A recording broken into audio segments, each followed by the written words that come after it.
ছাত্রদলের নতুন কমিটি নিয়ে আলোচনা সমালোচনার পর দায়িত্ব গ্রহণের দিনেই ঘটল ককটেল বিস্ফোরণ। মঙ্গলবার নয়াপল্টনে বিএনপি কার্যালয়ের সামনে ককটেল বিস্ফোরণে 2 পথচারী সহ 3 জন আহত হন। অভিযোগ বিতর্কিতদের নিয়ে ছাত্রদলের কেন্দ্রীয় কমিটি ঘোষণার জেরেই এই ঘটনা। ছাত্রদল নেতাদের দাবি, সরকারের এজেন্টরাই বিশৃঙ্খলা সৃষ্টির উদ্দেশ্যে এই ঘটনা ঘটিয়েছে। চলতি বছরের মার্চে পুরনো কমিটি ভেঙে রাকিবুল ইসলামকে সভাপতি, নাসিরউদ্দিনকে সাধারণ সম্পাদক করে ছাত্রদলের আংশিক কমিটি ঘোষণা করা হয়। দায়িত্ব গ্রহণের 3.5 মাসের মাথায় 260 সদস্যের পূর্ণাঙ্গ কমিটি করা হয়।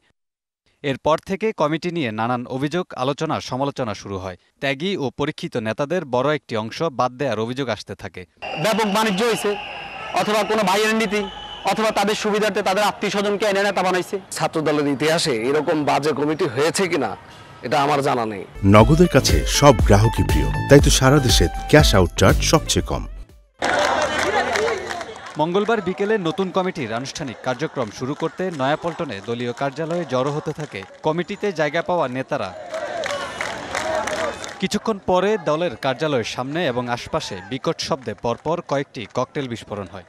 আমরা নতুন কমিটি আজকে ঈদের পরে প্রথম পার্টি অফিসে আসা। ছাত্রদলের শীর্ষ নেতারা ঘটনার জন্য সরকারের এজেন্টদের দায়ী করেন। সাধারণ শিক্ষার্থীদের অধিকারের জন্য যে আন্দোলন সংগ্রাম করছে, সে আন্দোলন সংগ্রামকে হয়তো বাধাগ্রস্ত করতে সরকারের এজেন্টরা এরকম করতে পারে বলে আমরা মনে করছি। ঈদের পর আমরা আজকে আনুষ্ঠানিকভাবে আমাদের কার্যক্রম শুরু করছি। সরকার নিয়ন্ত্রিত, আপনি লক্ষ্য করে থাকবেন অতীতেও পার্টি অফিসের ওই পাশ থেকে সরকারের এজেন্ট পুলিশের সহযোগিতায় ওই বাইকের উপর থেকে 1-2টা ককটেল ছিল চলে যায়। নেতারা জানান, বর্ধিত কমিটিতে বাদ পড়া নেতাদের মূল্যায়ন করা হবে।